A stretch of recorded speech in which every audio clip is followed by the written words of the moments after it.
have 15 minutes for this presentation, so I believe that I could spare one, giving my own special thanks. So thanks, George, for chairing this conference. Nicola, Olga, thank you. Polis and Lukas, thank you for crafting this and inviting me to speak about this topic. And finally, a thanks to the colleagues of the ministry, thanks to Marina Hadjimanolis and my friends Yannis Evstratiu, Kostas Kostaras and Valentinos, with who we have collaborated really well during all these past years, exchanged information,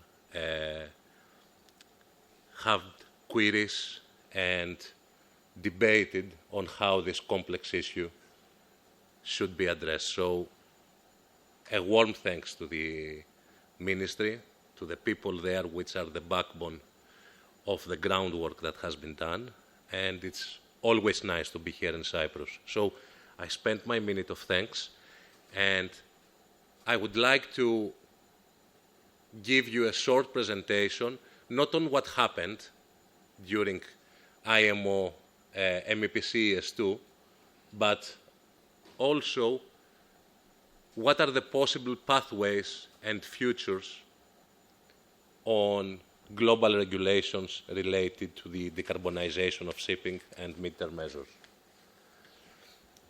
So, in brief, if I had 30 seconds, I would say the thing that happened at extraordinary session ES2, which was truly extraordinary, is that MEPC did not adopt the revised MARPOL Annex 6. And I could finish my presentation. So the truth is that many things happened these days. The first thing that it was unraveled was that a lot of voices from the industry became more vocal about their objection and their concerns.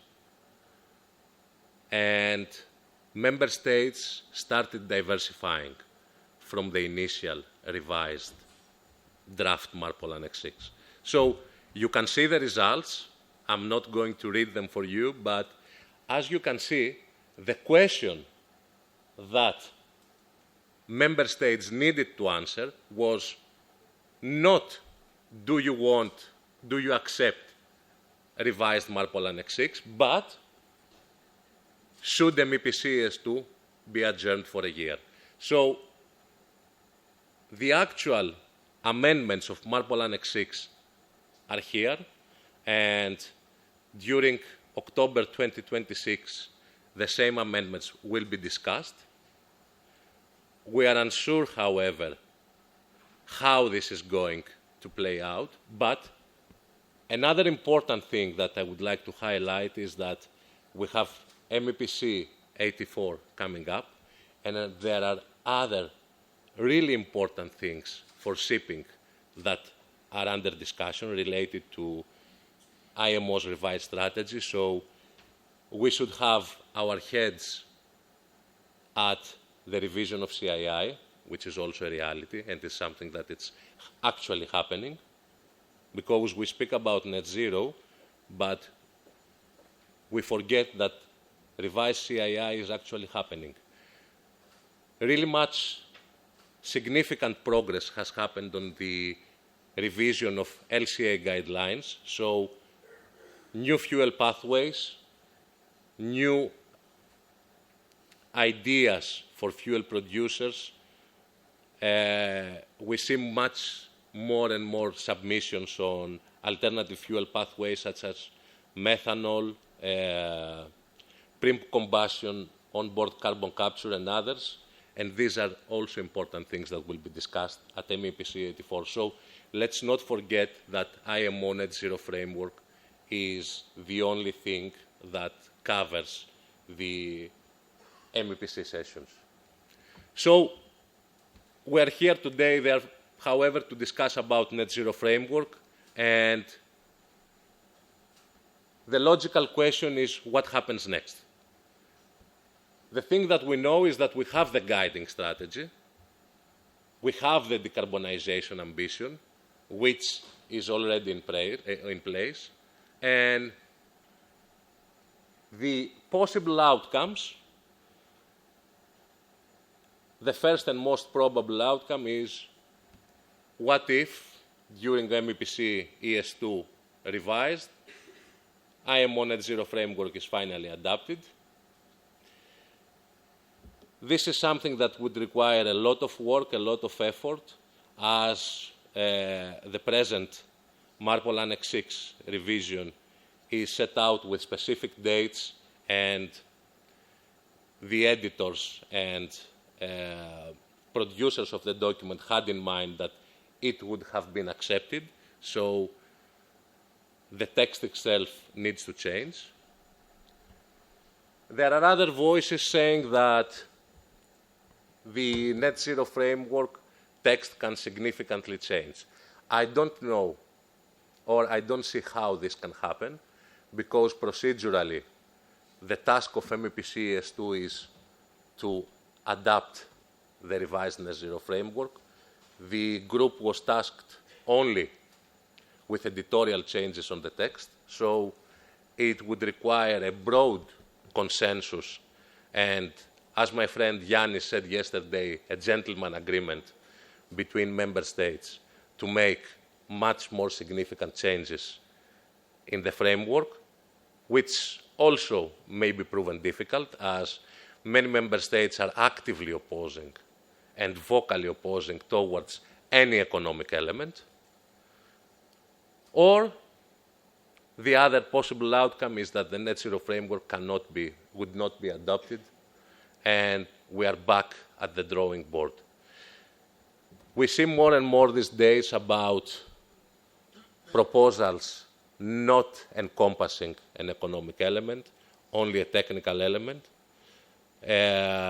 We see proposals that we may see proposals, and we will see some proposals from some member states that will have an economic element, but in a much less ambitious way that it was projected during the final approved revision.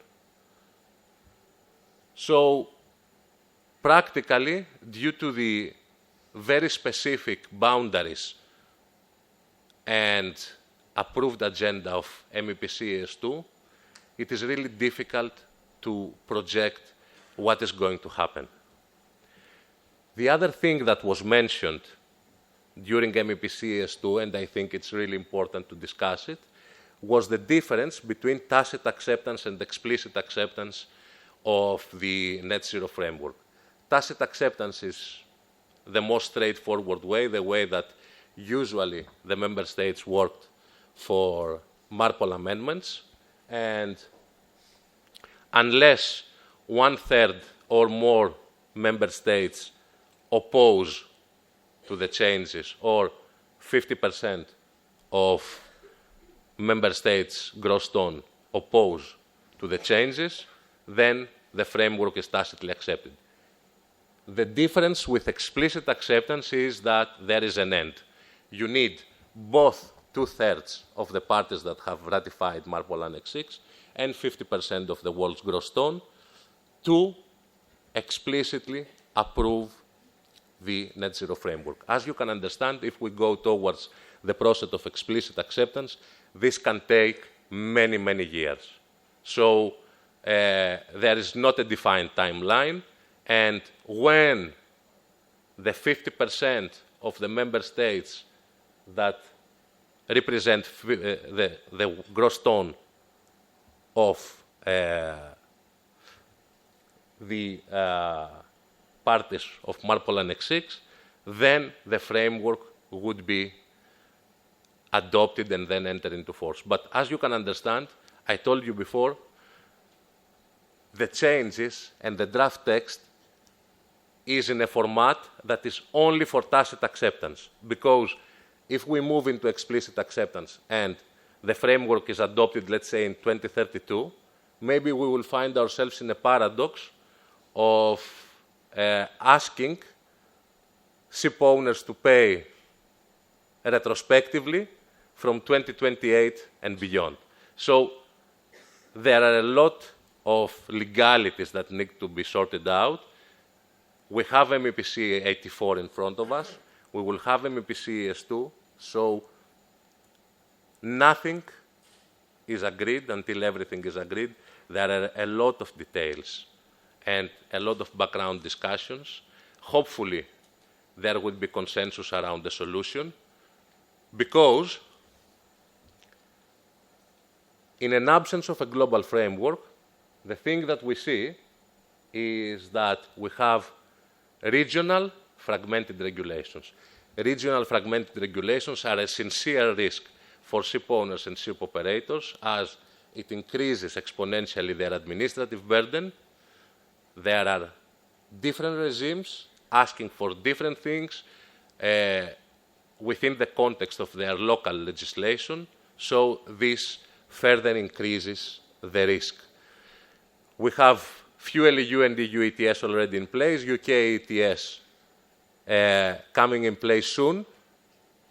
Turkey is thinking about adopting something of their own. Some African states have already started imposing a so-called carbon tax, and we eagerly anticipate the revised 5-year plan for waterborne transport of China, which will be published within the next months, where, according to leaked discussions, Chinese are anticipated to have a CO2 tax or greenhouse gas tax regime if the global framework is not adopted. The other thing is that in an absence of a global regulation, EU in their ETS directive and in Fuel EU Maritime, they have stipulated that if IMO does not adopt a global framework by 2028, the EU reserves a right to increase the exposure percentage of 50% from travels from outside to EU, and to do the same with the percentage of energy that counts for Fuel EU Maritime. So there is a risk that during revision process of EU ETS and Fuel EU Maritime,